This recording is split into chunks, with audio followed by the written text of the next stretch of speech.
Hi, I'm Ross Mayfield, investment strategist at Baird, and we are back for another weekly update with our friends at Strategas. Today, we are lucky enough to be joined by Managing Director and Investment Strategist Ryan Grabinski. Ryan, how are you doing today? I'm doing well, Ross, and it's always good to be here. How are things with you?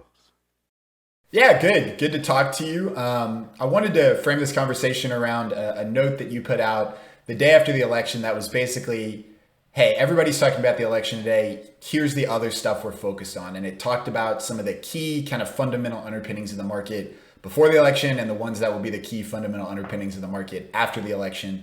You started with corporate profits. We're actually at the tail end of an earnings season. I wondered if you could kind of sum up what that earnings season looked like and then what expectations heading into 2025 are.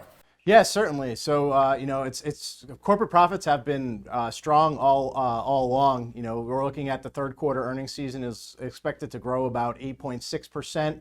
That actually is slightly better than what the July 1st estimate was, which is the beginning of the third quarter. That was 8.5%. So it's hard to make any complaints about where the trajectory of corporate profits here. They've remained strong all along. If you look at the 2024 number, it's going to come in around 241, 242. That's, overall, that's a pretty good number from our perspective. If you think about we're looking out into 2025, the expectation is actually for around 14 to 15% earnings growth. And that is generally a strong number. If you look back at history, that's well above where the compound annual growth rate is going back to the 1950s. And so, 15% would be a big number, and ultimately, it should be supportive of the overall market here.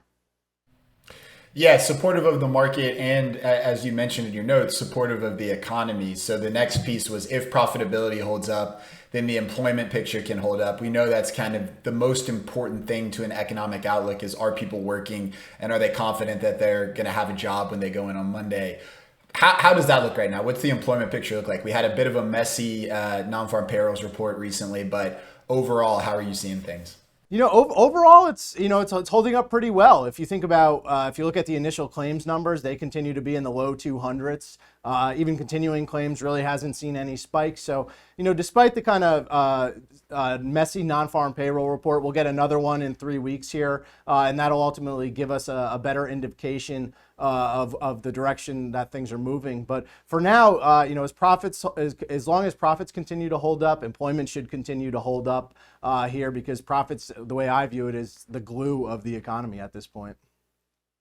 Yeah, and again, our economy at this point in our history is a consumer services economy, right? So if people are working, then people are spending, and that kind of keeps the wheels turning. So if the employment picture looks pretty good, how does the spending picture look? Are people saving? Are they stowing that money away, or are they taking their income and pumping it back into the economy in a way that kind of keeps that flywheel going?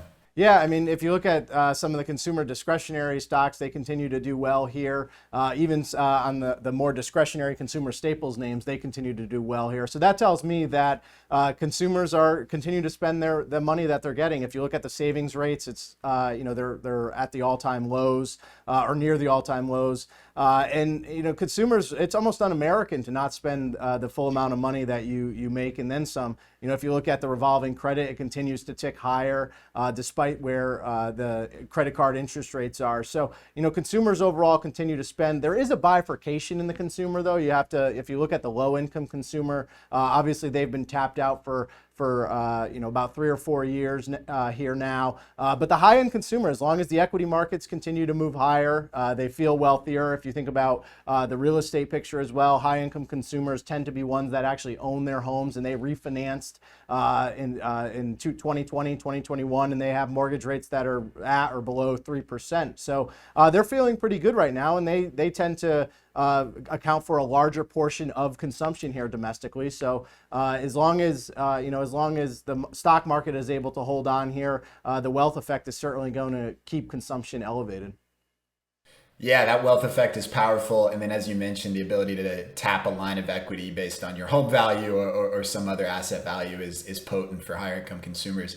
Let's finish quickly. You mentioned, all right, if profitability is holding up and employment's holding up, the consumer's holding up, then the tax revenue picture for the budget of the United States is holding up. And again, that's kind of the flywheel effect. But is that what you expect heading into 2025? We've heard a lot about the deficit, but if people are spending and if asset values are up, that's a tax base, right?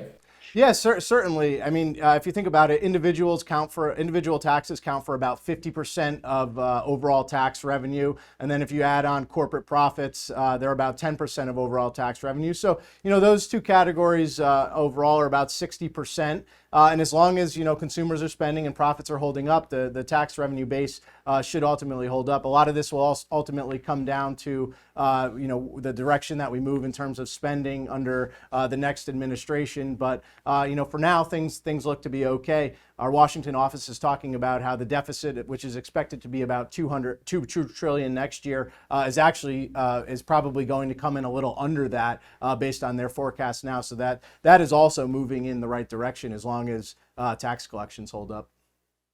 Well, look, it's been a lot of election noise over the last week, over the last year plus. So it's good to get a read on the underlying fundamentals that actually drive things over the long term. So Ryan, thank you so much for the time today. We'll look forward to talking to you again soon.